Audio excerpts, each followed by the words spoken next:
ফিলাডেলফিয়ার national constitution সেন্টারে এক হতাশাজনক রাতের সাক্ষী হলেন ডোনাল্ড ট্রাম্প। 90 মিনিট বিতর্কের শুরুতে ভার্চুয়াল কয়েন টস ছাড়া এদিন আক্ষরিক অর্থে ট্রাম্প জয় পেলেন না কিছুতেই। অন্যদিকে কামালার জয় বোঝাতে ব্যবহার করা হচ্ছে একটি বাক্য, এর চেয়ে ভালো রাত সম্ভবত পাওয়া সম্ভব হবে না। সরকারি কৌশলী হওয়ার সুবাদে যুক্তিতর্কে ব্যাপক পারদর্শিতা রয়েছে কামালার। তারই প্রমাণ পাওয়া গেল দুই নেতার প্রথম দ্বৈরথে। বিতর্কের শুরুতেই টেলিভিশনের সামনে বসা দর্শকদের উদ্দেশ্যে কথা বলেন কামালা। জানান, নির্বাচিত হলে মধ্যবিত্ত মার্কিনদের মূল্যস্ফীতির বোঝা কমাতে কাজ করবে তার সরকার। কামালার পাতা ফাঁদে কয়েকবারই পা দিয়েছেন ট্রাম্প। দুর্বল নেতা হিসেবে সম্বোধন করায় ক্ষোভে ফেটে পড়েন রিপাবলিকান এই নেতা। ওহাইওতে বসবাসকারী হাইতির অধিবাসীরা খেয়ে ফেলছেন প্রতিবেশীদের পোষা প্রাণী, এমন বেফাঁস ও অমূলক মন্তব্য করেন ট্রাম্প।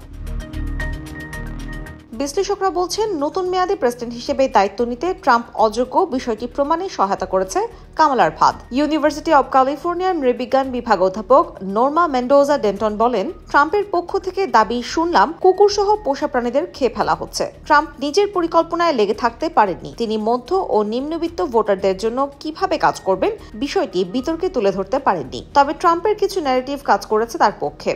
যেমন অনেকবার বাইডেনকে কামালার বস বা কর্তা হিসেবে আখ্যা দেন ট্রাম্প। বারবার একই দাবির মাধ্যমে সাবেক প্রেসিডেন্ট প্রতিষ্ঠা করার চেষ্টা করেন কামালার নিজস্ব কোনো স্ট্র্যাটেজি নেই। নির্বাচিত হলে জনগণের বদলে কর্তার ইচ্ছায় কামালা কাজ করবেন বলেও খোঁচা দেন ট্রাম্প। ডেন্টন বলেন, ট্রাম্প বাইডেনকে কামালার বস হিসেবে অভিহিত করেছেন। সম্ভবত 5 থেকে 6 বার এই কথা বলেন। এর মাধ্যমে কামালাকে খাটো করে উপস্থাপন করেছেন ট্রাম্প।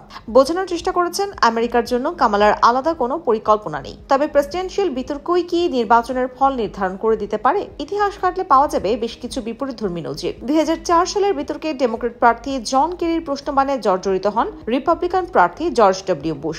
অনেক বিশ্লেষকই সে সময় বুশের হার দেখে ফেললেও দ্বিতীয় মেয়াদেও হোয়াইট হাউস চাবি যায় এই রিপাবলিকান নেতার হাতে। ট্রাম্পকে সাহস যোগাতে পারে 8 বছর আগে নিজের তৈরি করা ইতিহাস। হিলারি ক্লিন্টনের কাছে 3টি বিতর্কেই নাস্তানাবুদ হন তিনি। এমনকি জনজরিপের ব্যবধানও ছিল অনেক। তবে ঠিকই পরবর্তী 4 বছরের জন্য প্রেসিডেন্ট নির্বাচিত হন ব্যবসায়ী থেকে রাজনীতিবিদ বনে যাওয়া ট্রাম্প। বিতর্কের পারফরমেন্স কামালা কি ধরে রাখতে পারবেন নির্বাচনে, নাকি আবারও হিসেব নিকেশ পাল্টে হোয়াইট হাউসে প্রত্যাবর্তন করবেন ট্রাম্প? উত্তর জানতে অপেক্ষা করতে হবে নভেম্বরের 5 তারিখ পর্যন্ত।